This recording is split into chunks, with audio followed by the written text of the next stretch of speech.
He is. There he is. You hear me?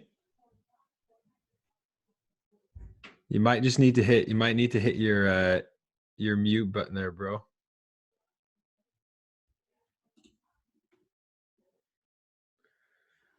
All right.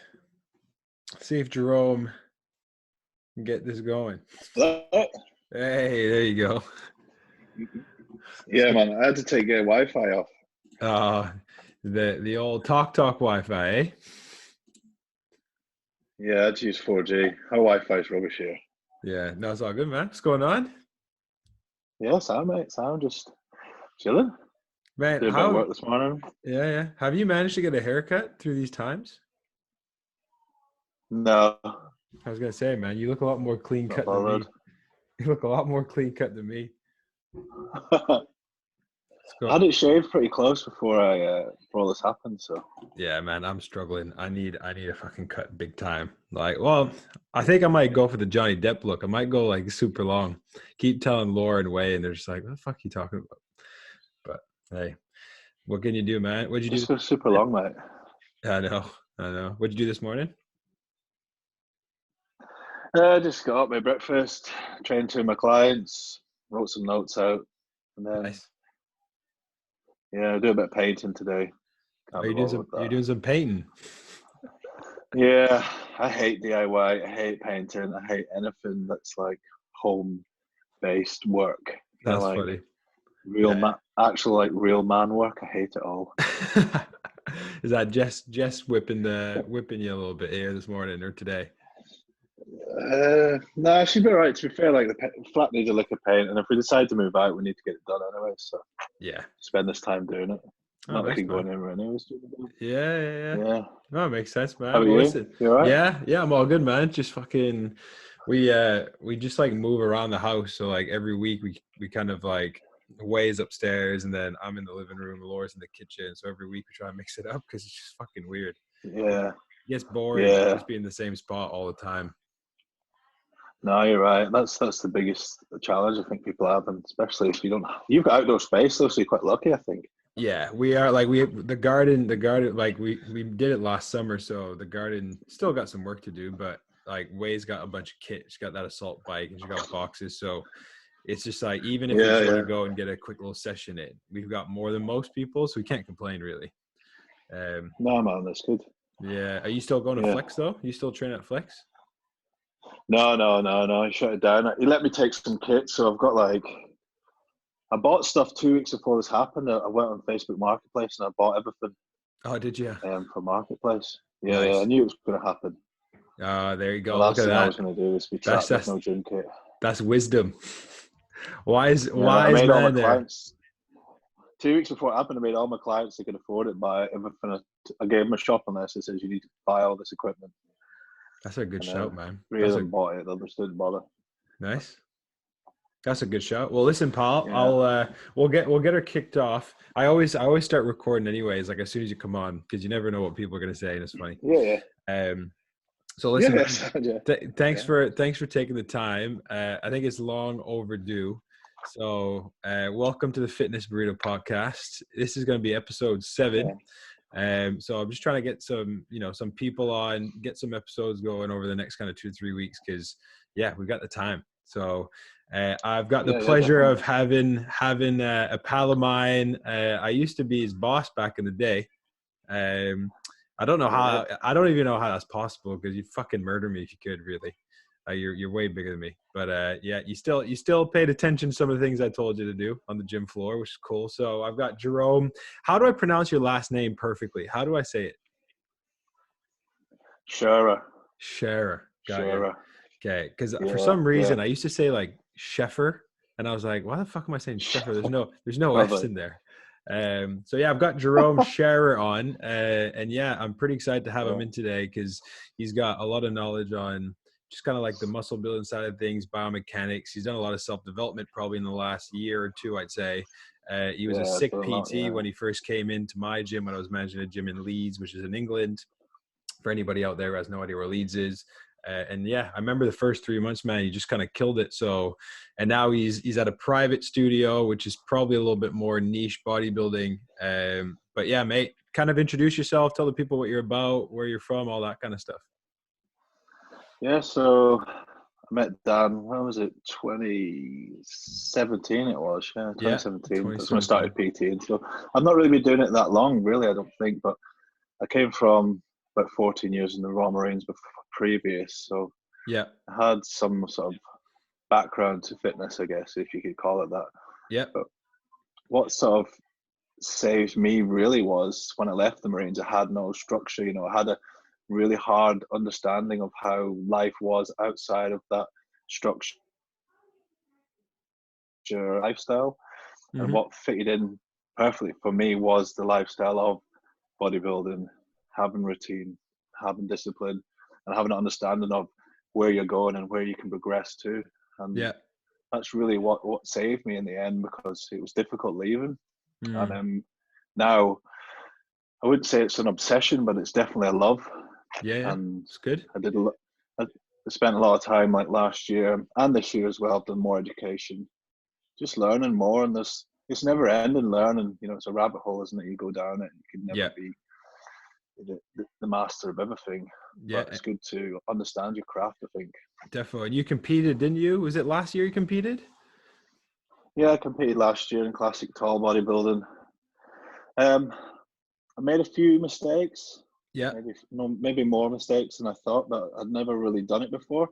Yeah. I did it far too aggressively, and I was doing a lot of cardio, and I was eating dust, and starved myself to the point of I looked like a pepperami.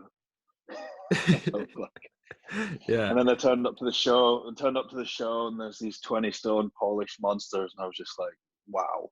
Yeah. I need to learn. I need to understand what's going on here. Yeah. Learning curve, though. It's like the first time you do anything, isn't it? Right? It doesn't matter what it is, you learn and you get a little bit better. But for anybody out there who's just listening to this and not watching it, Jerome can barely even fit in the goddamn camera. Like, I can't even see his shoulders. He's that big. So even just on I guess touching on the kind of Royal Marine side of things, because I think that's kind of cool, and we won't dive into that. That's probably a whole different podcast for another day.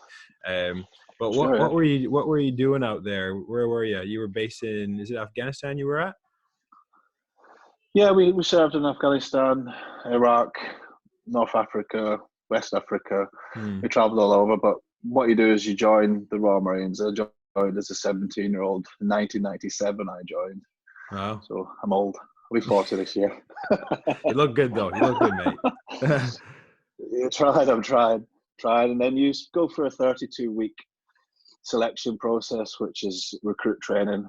It's the longest recruit training in the world to become an elite soldier.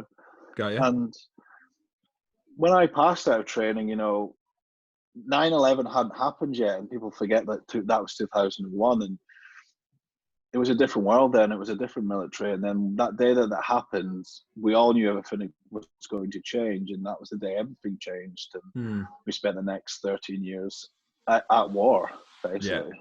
Yeah. And that changes your mindset and how you are as a young man, and then as you grow into your 30s. So I left in 2013, stroke of 2014, as a 34-year-old man. So I joined as a boy, left as a man, but I was still a boy. Yeah. Mentally still a boy. That's crazy, man. Yeah. And I think, like I said, that's literally an episode, for another day where you could dive into that. It'd be pretty interesting, man, because I think you've seen a lot of stuff and sure, man. Yeah, it's pretty crazy. But no, man, that's cool. Appreciate that. Just even digging into it a little bit. So if we dive into the first questions, because this is kind of what obviously you're on for, just to talk more about the bodybuilding, maybe muscle building side of things. So the first question I pinged over your way, and I know you got some notes, mate. So just looking at yourself right now, I guess because you're a bit more of like the bodybuilder, that's more your niche. How are you finding things in terms of your own training at the moment because of just being at home? I know you said you bought kit, but like, what's been the big difference for you right now? The big difference for me right now is still mentally being able to put yourself in the mindset where I go to the gym, I have a mindset for the gym, I have a mindset for home with Jess, I have a mindset for seeing my friends, I have a mindset for everything. So it's adapting that mindset from being in the house to going on my balcony. And that's my gym time in the hour. Okay. And being able to understand that you need to change that mindset. Otherwise, you're just going to go out there and you're not really going to progress anywhere. So you need to develop those different states of mind. You need to harness that power when you go outside and understand, I'm going to take myself to failure regardless of what it is, whether this push-ups in an eccentric or I'm going to do incline chest press hanging over the balcony with the dumbbells. But I have a plan, and that's my plan, and I'm going to facilitate that plan for an hour. And I'm not going to take myself out of that mindset at all. That's cool. That's probably one of the first times, the first time I've had anyone on the podcast look at it that way, which I think is quite interesting. Just from like the mindset. I mean, we've talked about mindset and motivation, but you've kind of made a really clear cut kind of look, when I'm outside, I have to make that my workout haven or whatever. And when I'm inside, it's a completely different, it's a different world altogether. So did you find that difficult when you first tried to make that change, or was it kind of just more of a switch for you because you're used to it? Do you know what? When it first started, the first workout, I was actually excited. So I was excited to do something different. And I use music, so I'll put music on, or I'll use a motivational tune that I find can take me to that zone, and I will use that to put myself in the mindset knowing that I'll go outside and do my workout on the balcony. And nothing's going to change for me. I'm still going to wear the same clothes. I'm going to take pre-workout. I'm going to drink a protein shake when I work out. I am not changing anything. I'm still going to rub my old bones down with liniment oil and lavender oil because my knees are buggered. I'm still going to do everything the same. I'm not changing anything, because when you start changing those variables, you can't control those variables, and you can't control the variables. You can't control the outcome. That's what I think. Cool. So really, the only thing that's changed for you is the environment's changed, but everything else in terms of the structure, the routine, you've pretty much kept consistent, which I think is probably a massive point for a lot of people maybe just take away already just within the first 10 minutes of this. Is like, if you use Jerome as an example, everything's changed. He's training on his balcony, but everything else he's kept the same in terms of structure, so that it's not necessarily changing too much. I think what people are probably doing are doing the exact opposite. They're going, oh, well, fuck me, I can't go to the gym, so I'm not going to bother taking my protein. I'm actually going to probably just try to work out and do some live classes, because what else am I going to do? Rather than saying, okay, no, actually, I could probably just tweak my programs, get a bit of guidance support on it if I need to, and just keep everything the same. Like you said, wear the same clothes, wear the same kicks, do all of that. And it's probably going to make me feel a lot better. Yeah. Cool. I like that. You've got to differentiate the two. Yeah. Defo, man. And I think it's the same with like work. People doing 100% with work. Yeah. No, I was just saying it's 100% the same with work. I agree with you. Don't worry about that other point. I was basically just going to say a lot of people are using like online platforms to do home workouts, which is amazing, but they're not excited by it. So you need to find a style or a genre you're excited by. If you keep generically doing these same online training programs that people put on Instagram, you've got to make sure you're progressing and understand why you're doing them. Jumping up and down in your living room, lifting your cat up and down is not going to get you anywhere. Yeah. You've got to understand that what is your end goal. Yeah, defo. And I think people are slowly going to get a little bit more in tune with that, because I think at the moment, everyone's just in the mindset of, if I keep moving, at least it's going to keep me physically and mentally a little bit fitter. Whereas I think we're going towards probably in the next kind of week or two, and this is something that's come up in other podcasts, where people are going to start realizing, all right, fuck me, I actually want to start getting results now. What do I need to start doing? Like, is this going to get me there? Yeah. Cool. So what about your own training, mate? What's kind of been the biggest changes, I guess, with your training in terms of what you're actually doing in the sessions? So for me, prior to this, like we talked about, I thought in my head, what is the best equipment that I can get for the space I have? And if someone was to say to you, what is, for me, a dip bar, you need to be doing dips. You can overload it in many positions. You can work your triceps on your chest. A sissy squat, we can still work legs. Dumbbells up to 30 kilos. So I managed to get hold of 12.5s, 25s, and 30s. Cool. I have a load of bands that I had before. So what I now do is basically full body workouts. Got you. Nice. And So are you just kind of adding the bands to all the dumbbells and everything?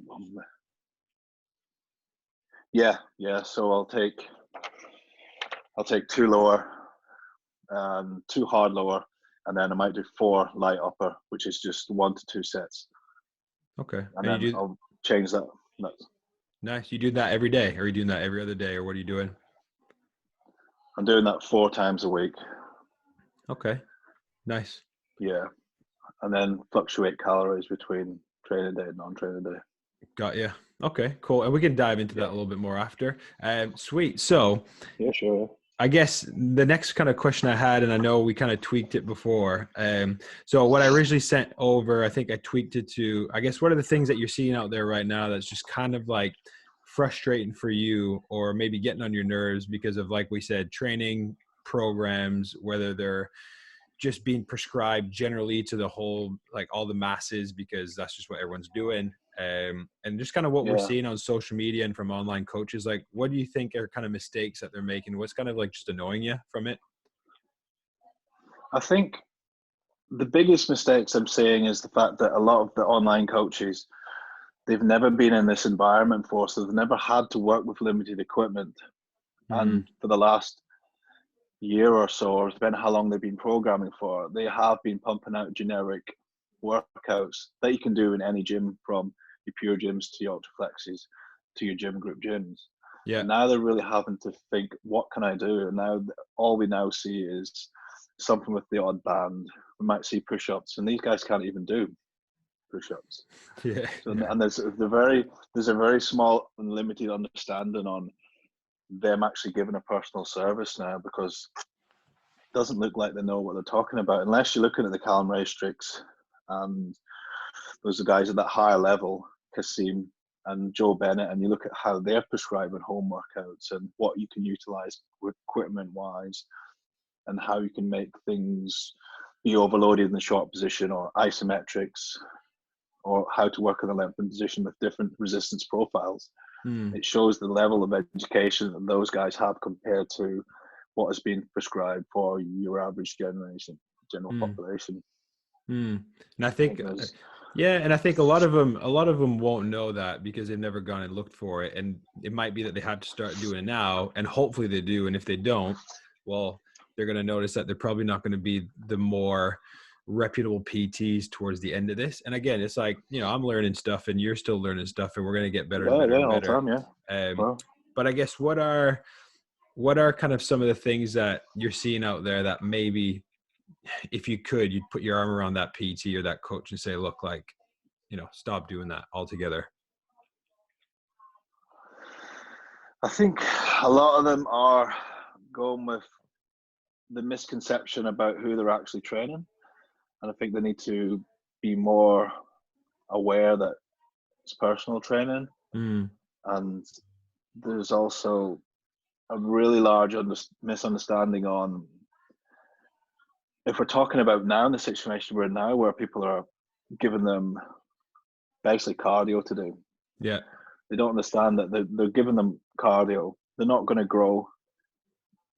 They have a very limited capacity to understand that if they program these people correctly, they might be able to maintain, or they might be able to grow some muscle mass, but it's going to take time. And I'm not a nutritionist, and I don't go down that road solely, but people are, if they want to maintain some sort of muscle and they want to grow anything, they're going to have to eat more. Yeah. Then they're going to have to negotiate with some sort of NEAT, and what is their NEAT, and what is their output for the day, and where are they at now, and how is their understanding of food, how is their digestive health doing. There's a lot of, I think, the level of education that's coming out now, you can notice it quite highly, I think. Yeah, big time. And even just like, even myself today, I literally this morning, I took progress pictures this morning, started tracking a little bit more yesterday, because I wanted to start really having a good idea of like what I'm consuming, how many calories, because I just want to start making better progress and structure my programs that way. But again, it's like you said, there's so many factors, and we haven't even, like you said, we're not nutritionists, so we're not going to start telling you what you should and shouldn't be eating. but you should have a good understanding of like your TDEE, which is your total daily energy expenditure, what NEAT is, digestive health, stress, sleep, hydration, like all these things play into account, right? And again, you've gone down the road of, you know, competing and going down that kind of avenue, and you've done a shit ton more than I have in terms of training. So yeah, it's just when you want to get bigger and you want to get stronger, you got to be able to put the time in. And if you know what the variables are that you need to manipulate, and you know the principles because you've got a coach and you're getting educated and all the rest, like you said, it makes things a lot easier. And I think some coaches probably need to get a better grasp of that. And again, we always learn, right? So it's not a dig. It's just, always, just try to master your craft, man. Because like Jerome said, he's only been doing this for the last 3 to 4 years. So, but you know a lot. Yeah. So just quick one, mate. What are some of the courses that you've done, just for anybody out there who's kind of wondering like what you've been doing lately? And because I know you've done biomechanics stuff. And so what have you done? Yeah. I started with upper body biomechanics and frontline performance in Manchester with James Largy. I then was lucky enough to get funding from the military charity to do the internship. So the internship was a twice weekly attendee program down in Manchester, and we covered everything all the way through to digestive health, programming, understanding clients, psychology. Nice. And then I went back and did lower body mechanics again. Done online studying with MI40, programming, bodybuilding with Ben Podolsky. Also did some more online studying with Kasim and N1 training. Nice. More programming again, because I think that's basically where I knew where I lacked education, and that was programming, and it helped me. Yeah. And also understanding psychology. I needed to understand that more, because it took me a while to realize that not everybody wants to be a Marine, and you can't train everybody like they want to be a Marine, because you will not get results. Yeah. You need to understand people and how they tick. And once you get that understanding of who they are and what they want, and they want to say to you, look, Jerome, I want to change. Until they say that to me, I won't even train them now. They might be waiting a month, and I might say, are you ready to change? Yeah, I'm ready to change. Okay, let's look at it then. Because until they say that to you, you're wasting your time. Yeah. And these are big takeaways that I learned this over the last year and the last year before. Yeah, and I think, you know, I think it's a great shout on the psychology side of things. And it's probably one that a lot of PTs, depending on where you're at, like I only really started diving into like behavior change and psychology and all that shit the last probably year or two, really, and started looking into it, because that's one of the hardest things to like improve and just affect, really. Like, let's be honest, if you're a beginner, if you're like a straight up beginner, you're going to make gains no matter what you do, right? But it's trying to tap into that person's head and trying to make them realize, like, you know, what the process is going to be. And then you start working with intermediate and more advanced subjects. And I know you train a lot of coaches, don't you? So I guess for you, that's probably even more important. Yeah, that's come around. I don't know how that really even started. I got some other PTs asking me to train them, and it just sort of tumbleweeded, and it started progressing, you know. And before all this happened, I had 6 coaches that I was training, and that was enjoyable, you know. I liked that. Yeah, I liked it. You probably get a little bit more. When you think about it, like the gym is just an inanimate object. It's just a big room full of metal. Yeah, you do. Yeah, 100%. You get a lot more out of them, and also though, you do start to learn that a lot of the coaches have the same issues that I had, and their education and the holes, things they're missing. I had them too. So the jigsaw's never going to be fully made. The picture isn't clear because they're so blinded by other things. They're missing the major parts. They haven't built the boundary. So the middle section's not completely made. So they're not getting results, and their bodies are not looking the way they want to do. Their physique's not the way they want to do. They're not eating right. They're not tracking anything. And there's very simple changes that you can help coaches realize. And they're like, man, why was I not doing this? And then you're like, well, it's not that you weren't doing it. It's just that you didn't think about it before. And I'm quite open to saying, look, I was the same, you know, and I'm going to help you. But you've got to understand that you're still going to have to go away and learn, because I can't give you everything I know. You have to understand who is your avatar and who is your ideal client and what do you want? What do you want? Because I can only help you so much. Yeah, that's really good advice, mate. That's really good advice. And I think that's something that's been coming up on, like podcasts and you name it, just things I've been listening to. And a lot of people are talking about your avatar and what those people need and what is it that you need to go learn to help those people. So that's really good. I like that. So I think that kind of goes into perfectly, which is our next segment. So every week, or every podcast, I should say, we always try to do a segment called the Flavor of the Week, because obviously we're called the Fitness fucking Burrito, and it just sounds great, doesn't it? So usually what I do is I try to bring in like a journal article or study, and we'll talk about it and we'll just bounce ideas. But because I know that you're pretty big into all the biomechanics stuff, the bodybuilding stuff, the theory, all the principles behind it, and you've kind of dropped some really good knowledge bombs already, I thought it'd be good to get you to talk through, I guess, how you go about programming correctly, just kind of maybe some misunderstanding around certain principles. And I know you literally wrote back, plus how shit plus shit plus shit will ultimately get you bigger, but not always in the right places, which I thought was funny. So yeah, I guess it's kind of like an kind of an overlook or an oversee of everything, if that makes any sense. So yeah, if you just want to kind of start diving into that'd be sweet, man. Yeah. So yeah, that's an analogy I like to use. People will train badly, like we're talking about your newbies. Okay, so they'll train shit, they'll eat shit, then they'll go back to having more A to B shit, and ultimately they will get bigger, but they'll get bigger in the wrong places. Okay. You see so many guys with overpronated shoulders, and they're saying, "I train my chest all the time, bro, but I just can't make it grow." Well, let's have a think about what's going on here and how are you looking at what you're doing. Ultimately, going to the gym and getting to go into that environment, it's a luxury. We are privileged to be able to do that.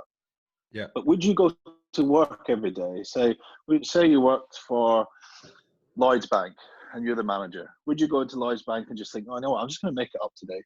I'm not actually going to have any plan. I'm not going to make. I don't want to ever get promoted. I'm never going to earn more money. I'm just going to plod along. I might get some sort of bonus here and there, but I'm happy with that." No, you wouldn't. So let's look at how you do that when you go to the gym. Do you have a structured plan? In the beginning, I think it has to have an element of fun. Yeah. And you need to be able to control adherence. That's your sort of beginner's process. Yeah. But then after that, fun becomes secondary because we need to progress. So you got to be smarter about how we do that. Okay. I think for me, beginners should always do full body training. Yeah. Even if you say I've trained for 3 to 5 years, I really don't think you have. Yeah. I'll say, okay, you know how to do A, B, and C. You might know how to do these exercises, but you've not really trained. So you have to do every other day full body training personally. And that's how I would program a beginner. So 3 times a week, roughly? Yeah, 3 times a week. That would be for the first 28 days. And then progress that. So that's the same workouts, 3 times a week, Monday, Wednesday, Friday. And that would be heavy legs, which would be 2 sets with a multi-joint compound, dependent on obviously mobility, injury, and how we assess that client's understanding and ability to do these exercises. And then the other ones would be 1 set of upper body, so chest press, a shoulder, a tricep dip, a lat width, a lat thickness, and a bicep and an abs. So your legs would probably be something like a hamstring curl and adductor to warm up. Then we might do hack squat and a leg press, because them 2 resistance profiles are completely opposite and they match perfectly well together as mechanical profiles. And then we can use the leg extension at the end or leg extension before, depending on how to pre-exhaust or exhaust themselves in different ranges. And the programming would be those exercises. And I'm not saying that we would do 2 sets of hack squat, because we might take 4 sets to warm up. It might take us 2 weeks to work out, do they have the understanding of what we're actually trying to achieve here. And Okay. what weight can they push for 2 sets? Can they even go to failure at that point? Probably not.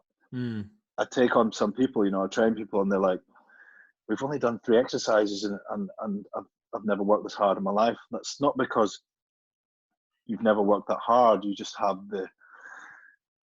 you've never had the understanding of what we're doing in that time. So why are we doing these sets? Why are we doing these reps? And another big thing I like to say is if someone says to you, Dan, we're going to do 12 reps. Yeah. You know what I want you to say to me? I want to say, fuck you, Jerome, mate. I'm going to do 4 of the most horrible, dirtiest, filthiest reps I can't do anymore. And that's what I want to hear, mate. That's what I want you to say to me. Because 12, 15, 30, 50, it's just a number, isn't it? Yeah. I mean, in the grand scheme of things, what does that really mean? Yeah. But to your beginner, everybody loves a number, don't they? Are we doing 3 sets of 10? Well, we might do 2 sets of 6. Because obviously we understand that there's different ranges and different profiles and different resistances, and everything is an assimilation of what we need.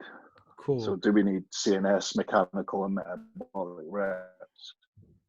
I think you touched on quite a few things there. And I'm just that's gonna what ask, I find the most interesting. Yeah, and I'm going to ask you some questions because again, I'm going to ask you questions, one, because I'm interested, and two, for people that might not know certain things you mentioned.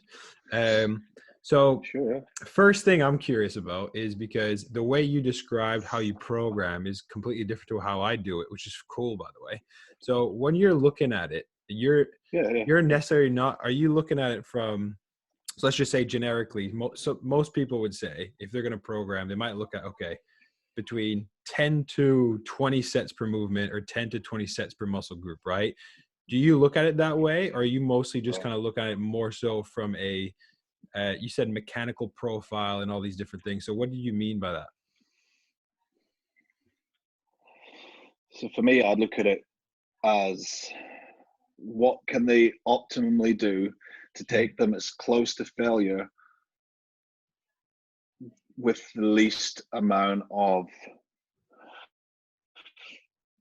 injury, basically. Can I take them from 0 to 100? Where are they in that frame? Yeah. And can we get the most output in the shortest time? Because ultimately our goal is to grow muscle. Yeah. My goal is to grow muscle for my clients. It's not to see if they can do 20 sets of 10 reps, because it's not going to work for them.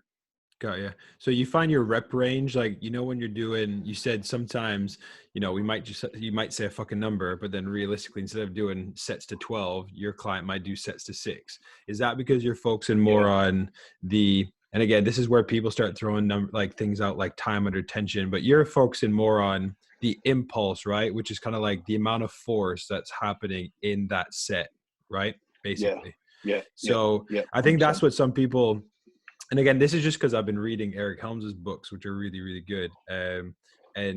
He was talking about like time under tension, but then time under tension and impulse and force and everything. And I think what Jerome, what you're doing is you're saying, look, we might aim for a rep range, but realistically, I need to get a shit ton of force happening through those muscle groups, whatever those are, right? Because, and are you trying to get people to failure every time? Or are you kind of just trying to get close? Close. Got you. Close. Most people don't understand failure, and they don't understand intensity. Cool. Load is not always number one, but tension, breathing, distance, moment, and mastering the stages of those movements are more important. Yeah, big time. And then when we start adding load into those, then we can look at how are we contracting that muscle? Is there internal tension?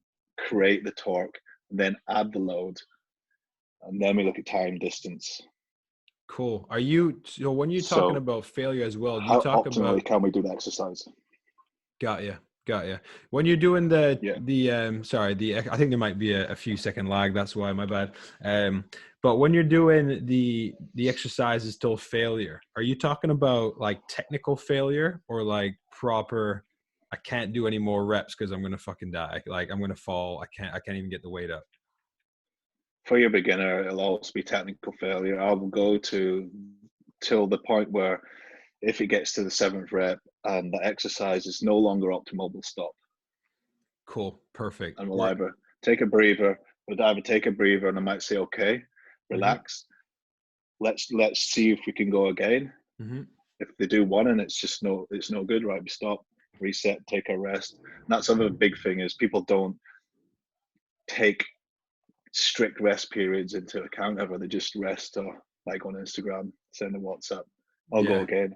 So how long have you rested in that hour? Oh, I don't know. So how long have you worked for in that hour? Well, I don't know. Well, these are massive variables that you need to start controlling, because if I'm training you 4 times a week and I'm saying to you one more time a week, I need you to train your own, and you're saying to me, I don't know how long my rest period was. Well, this is just not working for me. You need to control that. Yeah. What do you personally do with your rest periods? Because this is one thing that I took out of Eric Helms's book recently, because I used to always look at my rest periods and relate them to, and this is probably going to fly over people's heads, so I'm sorry, but like my energy system. So I would think, okay, what am I training right now? And how is that impacting my aerobic system, my anaerobic system, or my phosphagen system, right? Whereas lately I've actually realized that if I'm trying to probably get bigger and pack some muscle on, I probably actually need to increase my rest times a lot more.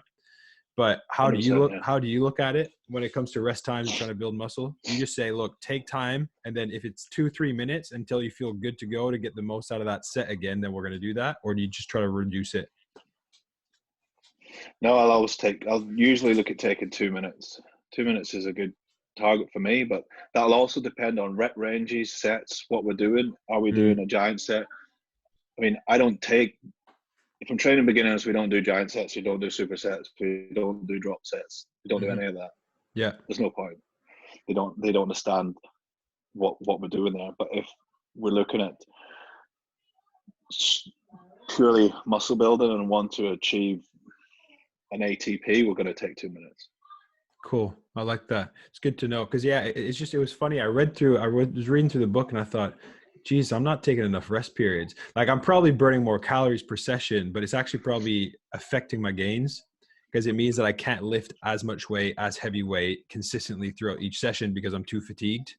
So yeah, it was quite interesting. So just to recap some of what you said, and again, because it's just interesting to me how you do it. And I've heard a few S&C coaches say this on podcasts in the past. So you kind of do what you call primer exercises in the beginning, right, of your workout? Yeah. And you'll do primer exercises. Is that based on the person or is that based on the workout?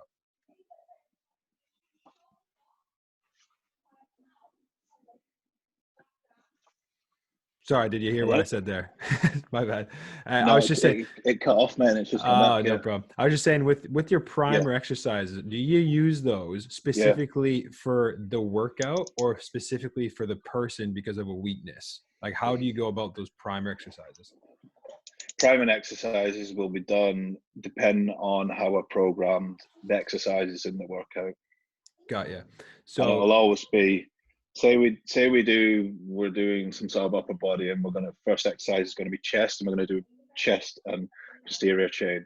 We would prime in a pec deck because we can get it short. So we're going to prime as short as we can.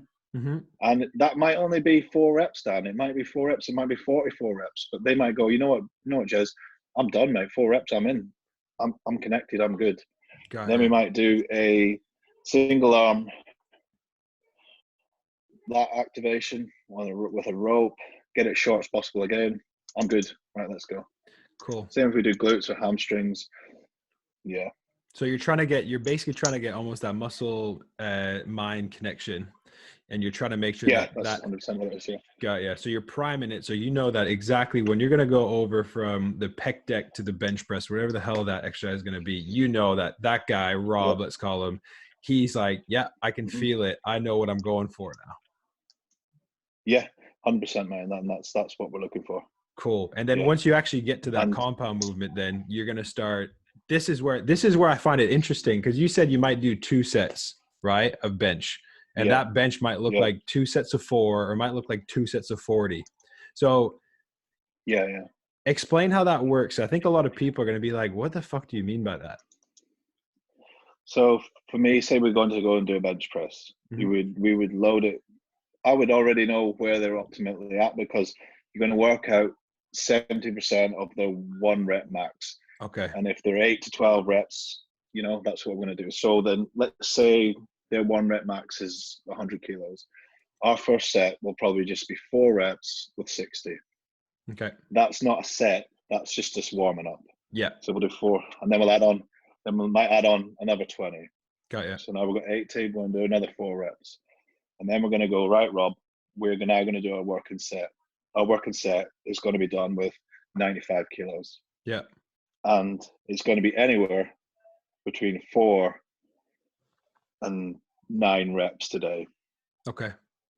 And then I'm going to consider on, does he get to 9 and can we still go? Or does he get to 7 and he's failed?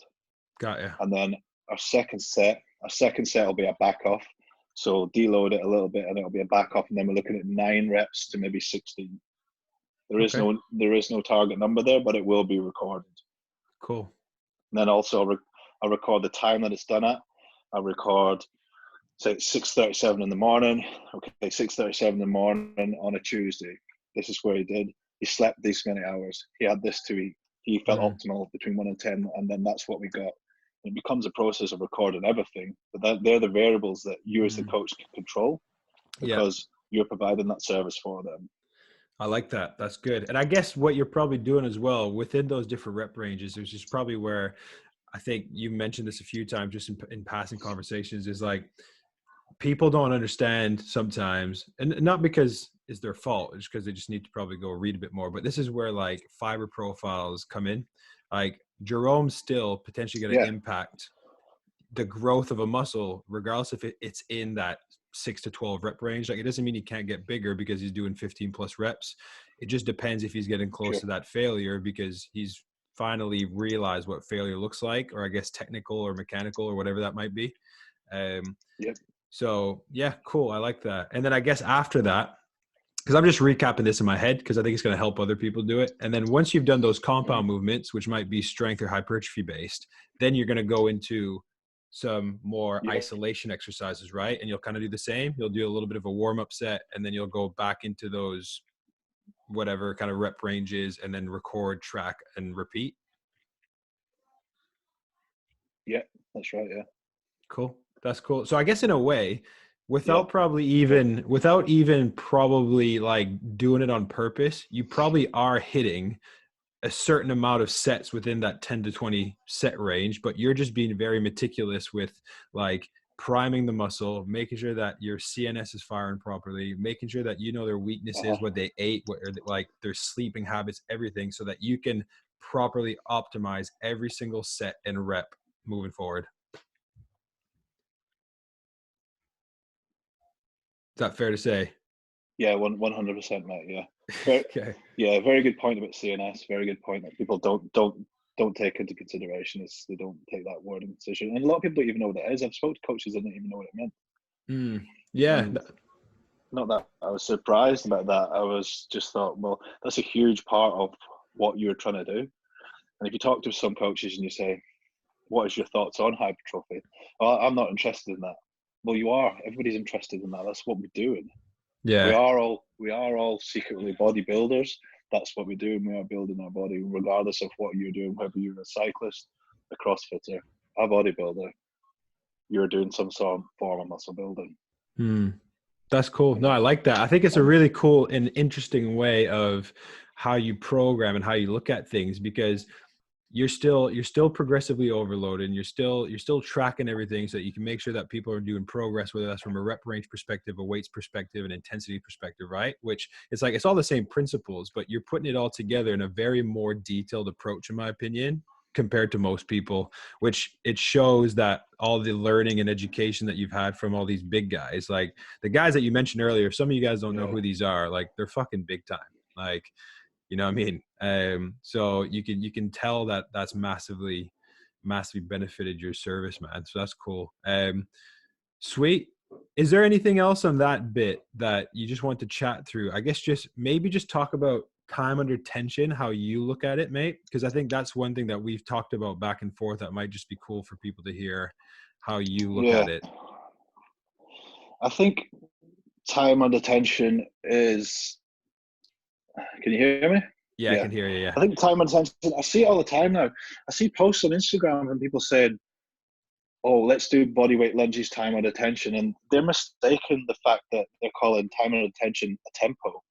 Tempo and time under tension are not the same thing. Just because you're doing a 3-second eccentric in a lunge and jumping back up, and then you're doing jump squats, that's not time under tension. Yeah. You know, time under tension and reps in reserve and all these variables that are talked about these days are pretty complex, really. And for me, time under tension is talking about taking a load from A to B and B back to A. But there's a lot more things to consider. So you've got to consider the setup. Are you initiating from the length and position? Are you maintaining tension? Are you maintaining continuous motion under tension? Are you taking the muscles through full active range under tension? Are you getting strong at the extreme ranges under tension? Are you tracking the progression and the regression under tension? Do you know when to push the envelope further when it comes to that time that you're taking? Because Poliquin ideally said you're looking at 40 to 70 seconds to get optimal muscle growth over strength during time under tension. Now, if you look at 40 to 70 seconds, if I told you to do a hack squat, okay? I love a hack squat. Yeah. I'm not going to tell you, Dan, that you're going to get on the hack squat and it's going to be loaded to 70% of your 1 rep max. But this is going to be a 70-second set, and you're going to do 4-second eccentric. There'll be a 1-second hold at the bottom. It'll be a 3-second concentric, and there'll be an X at the top so that you're not stopping the top, you're straight back down. You're going to do that for 70 seconds. Yeah, it's going to suck. Maximal. That's going to suck. That is time under tension, you know? Yeah. But you've also, so that's one of the, say they're the 9 points that we mentioned. At which point during that, if we go from setup to initiating from the length and position, can you maintain tension for 70 seconds? Can you continuously progress motion and tension? Are you taking the muscle for its full range under tension? You know, and also a big one is when it comes to time and attention, people don't consider emotions and personality. So do you, Dan, have the personality and the emotional strength to complete that 70-second set with 70% of your 1 rep max? Yeah. And that's what a lot of people who've trained with you, by the way, sorry to cut you off. A lot of people that have trained with you, like even I know my roommate started training with you, and she was saying like it mentally, it gets you in a different gear because you think you don't have anything left in the tank. And apparently you're just super cool, calm and collected. And you're just like, you know, you've got a couple more, like, come on, let's go. Giddy up. Yeah. And I think that's where you're talking about that emotional kind of strength, isn't it? Yeah. And I like to be a calm influence on people when you train them. You know, you don't need to be shouting and screaming, but you do need to talk them through every single inch of every rep. It's no good just standing back and letting them crack on, because you're not going to get optimal results by just watching them. You need to be in it with them. You may almost be doing that set with them. Are you killing yourself with them, or are you just standing back, typing on your phone? 2 different kinds of coaches there, and you do see both of those extremes, and you see some in the middle. Yeah. But the guys that are in the hole with their clients look great. They'll always come back to you.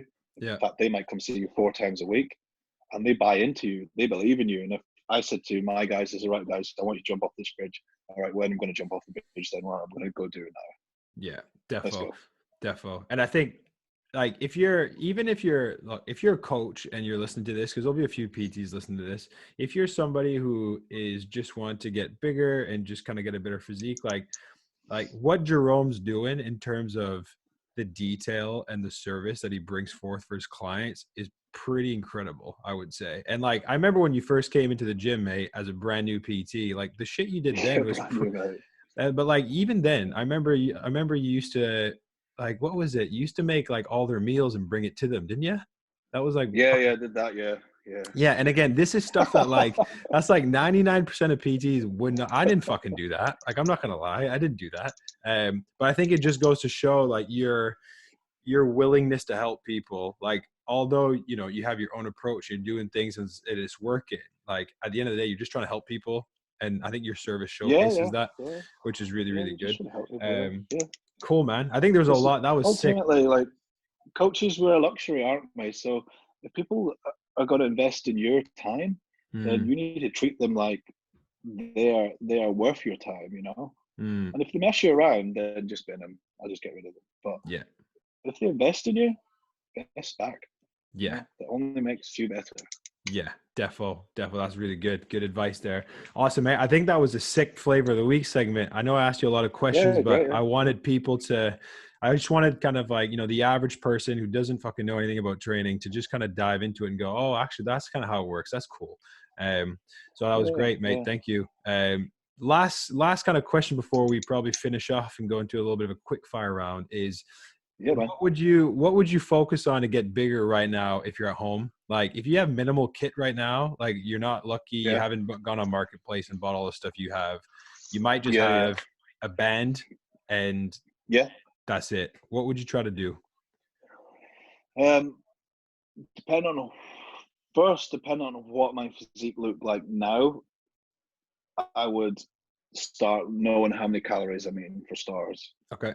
That would be my number one. If we're going to talk about banded work, I would use the bands to overload in the short position first. Okay. Overload in the lengthened position. You can use the band tension to do that, and you can manipulate that profile. That's what it is. When we use bands on machines, we're manipulating the resistance profile using the band, aren't we? Because the machine is just on its own, it's just a magnitude profile, isn't it? So it's not actually it's a magnitude, and we add resistance. So think about the band as changing the resistance profile, and perform isometrics in the mid position. Okay. So isometric is holding in a fixed position. Yeah. With the band, but don't get that isometrics and isotronics. I think it's called isotronic. Don't get those two mixed up. Isotronic is, let me think about an easy way to put it, contracting against an immovable object. So that's like pushing your hand against a wall. Yeah. We can't move the wall, but we can put tension through the deltoid. Yeah. Or the chest, can't we? Yeah. So we could use the band around the back, and we could do a floor press up, and we could get as short as possible, squeezing the bicep into the chest. Okay. And we could go to failure. And then we might stand up, might use the band, and we might get ourselves as short as possible in a row. Mm-hmm. Remembering that we're not going to pull from the elbows, we're pulling from the lat. You will always see people pulling from the elbow. They pull from the elbow, and it's basically a bicep curl. So you're here, and we're going to pull from lat. I can already move 4 or 5 inches without even bending the elbow. And this is where the priming exercises you talked about come into play, right? Yeah, exactly. Yeah. So I'm going to pull down lat, and I'm going to get my lat short. I'm then going to look at a lengthened chest exercise. So for me, we're going to use the band again, and we could probably lie on our back, and we could do a dumbbell fly. We can mimic a dumbbell fly, and we're getting lengthened then, aren't we? So we're going lengthened. We might do we could do a seated row with the band. Then we're going to do some isometric holds with the band. So we might go back into a press up position, hold isometric for a minute. Then we might hold at the bottom for a minute if we're strong enough. Okay. And then we might do some isotronic hold where we're going to push against an immovable object, and we're going to get tension through the chest. Got you. So that's probably how I would program that together. Remember right now that you might be able to build some muscle. So if you're going to do bodyweight exercises, do the hardest ones possible. Progress to doing the hardest one possible. Do them in a lower rep range. So maybe do 6 to 9 if you're strong enough, Feet on the wall, shoulder press ups. Yeah. They're very difficult. Yeah. 6 to 9 reps, and then you could do a normal press up on the floor, 9 to 12 reps. Yeah. So it's a progression, but they're difficult. It's not a lack of equipment, it's a lack of knowledge. And it's a lack of understanding of how your body composition is now and how you want to change it. That's all people are looking at now. It's not a lack of equipment, it's a lack of knowledge and understanding of how their body composition is sat now and where they want to take it. Okay. Do you know when you mentioned earlier about like the 70-second sets? Is this maybe? Yeah, perfect. Yeah, we is can this do kind that, of? Yeah. 100%. So could a progression? And I'm just thinking out loud. Could a progression? Let's say for me, like this is a perfect example because I've decided I'm going to start just kind of structure my program a little bit more, and I want to just try to lose a good like 10-15 pounds in the next 3 to 4 months, right? Sure, that's a good target. Yeah, and just because I want to kind of like do a bit of a series with it so I can kind of show clients and I can help people understand that like it's a process and this is what tracking your food looks like. And sometimes you make recipes and you're like, fuck, I don't know what's in it, but you try your best to do it anyways. You know what I mean? Yeah, I do too. So I get, So I guess would a progression for me, let's say, look like maybe 1 week I'm doing 60-second sets, and next week I'm doing 65-second sets, and then 70 seconds, and then maybe I take a bit of a week off, like a deload week, where I'm just doing like 55, 60-second sets again. Could I just do something like that? Perfect. Yeah, that'd be great. Yeah, and then focus on doing that in, let's say I'll do a few primer exercises in the beginning, and then let's say I'm going straight into, let's say my press ups with my band around my back, and I'm holding those isometric holds at the bottom so I can add up to that 70 seconds. That makes sense? Yeah. Cool. And then for my isolation during work, that 70 seconds, during that 70 seconds, you're obviously going to make sure that you're using tempo. Yeah. These things that you know about, but the guys at home might not be aware of. Yeah. So I might take, 7 seconds to go down, and I might hold that bottom position for even like 5 seconds, and I'll do like 8 to 9 reps of that. And that might be tough. That'd be sick. Yeah. That makes sense. That'd be sick. Yeah. Cause I'm still, and again, this is like, I know we haven't talked about like eccentric loading and all that stuff, but I think it's a big precursor, if that's the right word, or I guess kind of like prerequisite. I think a lot of bodybuilding, where a lot of people like they go for that eccentric loading, which is like you're lengthening the muscle as you're putting it under load, and then your isometric is the length's not necessarily changing, but you can still manipulate that. And I always kind of for other people that might think, what the fuck's isometric? Like when you're doing a bench press and you get it off your chest and you hold it 2 inches off your chest, like you're basically holding an isometric contraction there. Right. It's kind of like the same thing. So, okay, that makes sense, because it just kind of helps me put into practice what I'm going to do. And then at the end of that, then I would maybe do what you mentioned, is do more of like a lengthened exercise for my chest, which would be a fly with a band. Fly with band. Yeah. You've got a kettlebell there. You could probably use that, a couple of things. Yeah. So, when you're talking more so for the isometric hold, let's say in a lengthened position, would I want to just hold it at the very bottom? Or am I like, would I want to mix it up? You want to make sure that you don't go past joint mobility, and we're loading tissue, not joint. Got ya. So wherever that range is on you, that's where I'd be holding it. Yeah. Okay. I would go as long as possible. So the length and mid range, because that's where our stake is. That's another thing that happens. If you put a whole table of steak down and you say you can eat it all, most people, when they go to the gym, are only eating the corner. They're leaving all that food on the table because they're not done understanding of what they actually need to do, and what they're doing is fast. Got ya. Cool. That's good, man. That's really good. I think that's very, very valuable info, even just for me. So appreciate that. Awesome. Is there any other bits you wanted to talk through quick that you might have notes before I go to the quick fire round here? Or are you pretty happy with that? No, good. Yeah, talked a lot. It's nice. Nice. Yeah. No, it's good, man. Yeah. I enjoyed that. So, okay. So I always finish off with a bit of a quick fire round. So, just going to ask you some questions off the top, and you just fucking ping them out, whatever you think. So first question, what's your go-to meal? What's the go-to meal? Go-to meal is probably salmon, 300 gram of white rice, veg. It is, honestly. I love the 300 grams specific. Love it. Yeah, I like that. Okay, so that's the go-to meal. Nice. Is that Jess's go-to meal, though? Or she's just sick of it? No, she gets that, but she only gets 80 grams of rice. Okay, nice. All right, cool. So that's the go-to meal. What's the go-to 1RM track, mate? If you're going for a PB, are you going for an 85-second hack squat, whatever the fuck you're doing? Oh, I am old school and very boring, but I'm like AC/DC thunderstruck, mate. I'm so stuck in my like 20s where I was in the Marines and everybody listened to AC/DC and Guns N' Roses, and I can't get out of it. I'm really trying, to be fair. Yeah. Man, you know what? There's nothing wrong. Those are bangers. Those are old school tracks, man. I'm trying to appreciate music more, but it's a struggle, mate. Yeah, no, I like that though. I like that. I listen to a bit of AC/DC every now and then too, man. That was like middle school days for me. Just like with my mom driving around and I couldn't drive yet, and I'm just putting Back in Black going, and she's just like, "Why is it so loud? Like, why not?" Back in Black, yeah.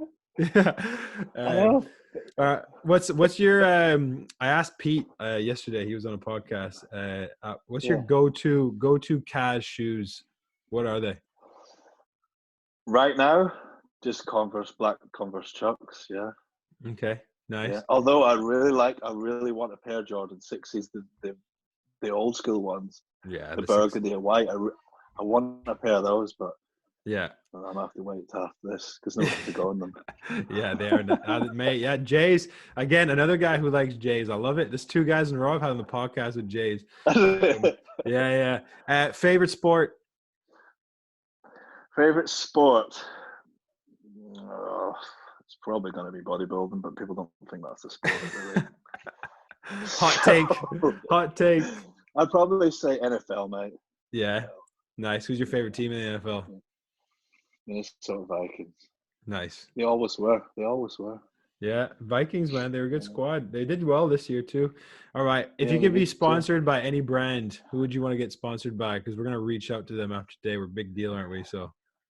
Oh, I definitely think Dyson, because we need a new Hoover, and I wouldn't mind Dyson to sponsor. You know what? If you would have told me today, asking this question, that's what you would have fucking said, I would have been like, no chance in hell. I was expecting like some crazy bodybuilding brand or like supplement brand. This guy goes Dyson. My God. Yeah, Dyson. And you get one of them fans as well. It's sweaty now, not. Mate, Dysons do change your life. I don't care what you say. That's what I'm talking about. Yeah. All right. What's the go-to holiday destination? Or what's the next on the list? California, that's where we are hoping to go. That's my dream. It's always been my dream to go there. No, I'm surprised you haven't been before. No, never been. No. I don't know if I'd come back. I don't know. Yeah. If you go into Gold's Gym or you go into Venice, Venice Beach, man, I don't think you're coming back. Awesome. And then last question, if you could have any car, what would you get? I would get something like a Pontiac GTO. Pontiac. Something old. Yeah, something old school. Yeah, mate, those are nice. Car. Right, we've got a few of those. I don't have them, but like I'm pretty sure I've got some family members that have some at home, like big car heads, man. Like just like they got Pontiacs in the garden under a bunch of bushes, and they're just like, oh, yeah, I'll do it 10 years from now. That's what I'm talking about. Yeah. I love the show Netflix. It's called Rex to Riches. These guys make sick motors. Yeah. Oh yeah, if I had money, I'd have an old school muscle car, 100%. Yeah, all day, mate. And you don't see them in England either. You don't really, do you? No, you never do, no. They're too wide, though. Imagine how big they'd be. Yeah. You wouldn't get it down Call Lane. Yeah. Yeah. Fucking hell, imagine. Awesome, Matt. Well, listen, that was a good hour, and I think probably one of the more knowledge-filled episodes yet. So we massively appreciate that. So just quickly, pal, where can people find you? So Jerome Sherrer, social media. Where can they find you? What are you doing these days? I just have my Instagram now at the Muscle Mechanics. That's the one I use now, but my work one, business one. Yeah. Nice. So you can find me on there. Message me. Nice. So at Muscle Mechanics. So again, have a look. As always, I'm Dan Q. I'm the guy behind Abante Performance. So ABANTE Performance. So I'm on TikTok now. Go find me. Doing all those bits. So Facebook, TikTok, Insta. But yeah, listen, mate. Appreciate that. What do you got set up for the rest of the day? What are you doing? painting, and then I'm going to Marks and Spencer's to get some hot cross buns. They're only £1.50. Love it, mate. Well, listen, I'm gonna stop this recording here.